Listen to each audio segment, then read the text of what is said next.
Sharing is caring. दोनों भाई नाश्ते की टेबल पर बैठे थे। प्रियंका, मेरा नाश्ता कहाँ है? भाभी, मुझे भी ऑफिस के लिए लेट हो रहा है। इस पर प्रियंका किचन में से दोनों के नाश्ते की प्लेट्स लेकर बाहर आती है। लो भाई, आप दोनों का नाश्ता। किसी को भी 1 मिनट का सब्र नहीं है। ये प्रियंका का ससुराल है, जहाँ कोई औरत ना होने की वजह से शादी वाले दिन से ही घर के साथ दोनों भाइयों की जिम्मेदारियां प्रियंका संभाल लेती है। दोनों भाई शांति से नाश्ता कर रहे होते हैं कि अंकुश अपने भाई की प्लेट से पराठे का एक टुकड़ा उठा लेता है। आपको पता है ना, मैं खाना शेयर नहीं करता, फिर भी मेरी प्लेट में से खाना जरूरी है क्या? अरे हद हो गई है, मुझे नहीं खाना अब। अंकुर गुस्से में नाश्ता छोड़कर टेबल से उठ खड़ा होता है। अरे, ये कैसा बिहेवियर है अंकुर? एक टुकड़ा ही तो है। एक हो या आधा, मुझे भूख लगी है तो ये सिर्फ मेरा ही है। उसे भी किसी के साथ शेयर करने बैठा तो भूखा नहीं रह जाऊंगा। अरे बाबा ठीक है, अब इस पर भी लड़ाई। दूसरा बना देती हूँ, पर प्लीज ऐसे खाना बीच में छोड़कर मत जाओ। इससे अन्न का अपमान होता है। ओ प्लीज भाभी, ऐसी कोई चीज होती ही नहीं है। आपके पास पैसे हैं, खरीदो और खाओ। अगर नहीं खाया जाए तो फेंक दो। अरे दुनिया में सब यही करते हैं। अंकुर बैग उठाकर ऑफिस के लिए चला जाता है, जिसके पीछे उसका बड़ा भाई मायूस सा घर में खड़ा रह जाता है।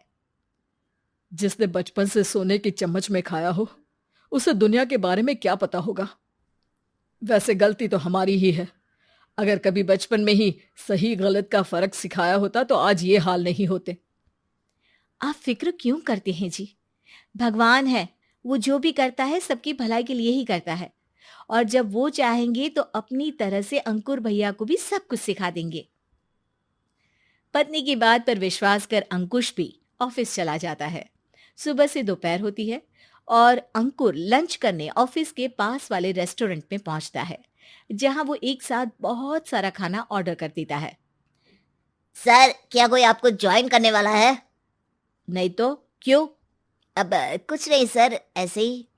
वेटर चला जाता है और कुछ देर में अंकुर का ऑर्डर लेकर वापस आता है, जिस पर अंकुर सब डिशेस में से थोड़ा थोड़ा खाकर बाकी ऐसे ही छोड़कर बिल देकर चला जाता है। वाह भगवान, तेरी माया। कहीं कोई एक एक टुकड़े के लिए तरसता रहता है और ये 5 लोगों का खाना ऑर्डर करके एक का भी पूरा नहीं खाते। पैसे वालों की माया। वेटर टेबल साफ कर बचा हुआ सारा खाना लेकर रेस्टोरेंट के पीछे घूम रहे बच्चों के पास पहुंच जाता है, जिसे देख बच्चों के चेहरे खिल उठते हैं। वाह, आज इतना सारा खाना आया। थैंक यू भैया। भगवान आपको खाने की फैक्ट्री बना दे। अगर ये फैक्ट्री मेरी होती तो तुम लोगों को कभी किसी का झूठा बचा हुआ खाना नहीं खाना पड़ता। चलो तुम लोग खाओ, पर ध्यान रखो किसी को पता ना चले, नहीं तो मेरी नौकरी चली जाएगी। इसी के साथ दिन बीतता है और रात को दोनों भाई एक साथ घर पहुंचते हैं। कुछ देर में सब डिनर करने बैठते हैं, जहां अंकुश अंकुर को समझाने की कोशिश करता है।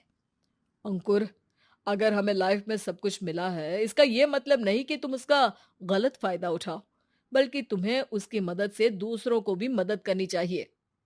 भैया, जिनके पास नहीं है उनकी वजह मैं तो नहीं ना। और ऐसे बहुत लोग हैं जिनके पास सब कुछ है। इसलिए अगर मैं एक इंसान कुछ नहीं करूंगा तो कोई फर्क नहीं पड़ने वाला। तुम्हारे भैया बस एक चीज समझाना चाहते हैं कि जिस चीज की हमारे पास कमी नहीं है, उसे बर्बाद करने से अच्छा है कि लोगों के साथ शेयर करें। इससे हम सिर्फ सामान नहीं, खुशियां भी बांटते हैं, और इसमें तुम्हारा ज्यादा कुछ तो जाएगा नहीं। भैया भाभी की बात सुन अंकुर कुछ बोले बिना उठकर चला जाता है। इसी तरह दिन बीतते रहते हैं, जिसमें अंकुश और प्रियंका कोशिश तो बहुत करते हैं, पर अंकुर पर किसी भी चीज का कोई असर नहीं पड़ता। एक दोपहर अंकुर सैंडविच खाते हुए सड़क के किनारे चल रहा होता है। तभी उसकी नजर आइसक्रीम वाले पर पड़ती है और वो सैंडविच सड़क किनारे फेंक आइसक्रीम खरीदने पहुंच जाता है। अब इसे कहते हैं जिंदगी का सुख।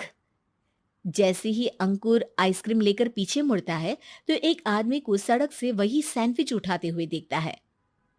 वो आदमी बहुत कमजोर, गरीब, जैसे बहुत दिनों से खाना ना खाया हो वैसा लग रहा था। अंकुर उसके पास जाकर खड़ा हो जाता है।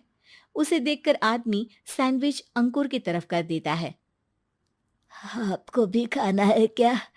क्या हम इसे आधा आधा कर ले? मुझे बहुत भूख लगी है। वो मेरा ही झूठा सैंडविच है। तुम दूसरा खरीद कर क्यों नहीं खा लेते? इसे क्यों खा रहे हो? अरे भैया, अगर खरीदने के पैसे होते तो 4 दिन से भूखा नहीं घूम रहा होता। हैं? क्या? तुमने 4 दिन से कुछ नहीं खाया, फिर भी इस आधे सैंडविच को मेरे साथ बांटने के लिए तैयार हो गए? क्यों? अरे भैया, पैसा नहीं है तो क्या हुआ, इंसानियत आज भी उतनी महंगी नहीं हुई, और ना ही उस पर अमीर गरीब का टैग लगा है जो हम उसे रख ना सके। पर अफसोस, आजकल लोगों के अंदर पोषण, खून या विटामिन से ज्यादा इंसानियत की कमी होने लगी है। आदमी की बातों से अंकुर को समझ में आ जाता है कि वो आज तक कितना गलत काम करता आ रहा था। इसके बाद से वो अपनी किसी के साथ शेयर नहीं करने और खाने को बर्बाद करने वाली आदत को छोड़ देता है।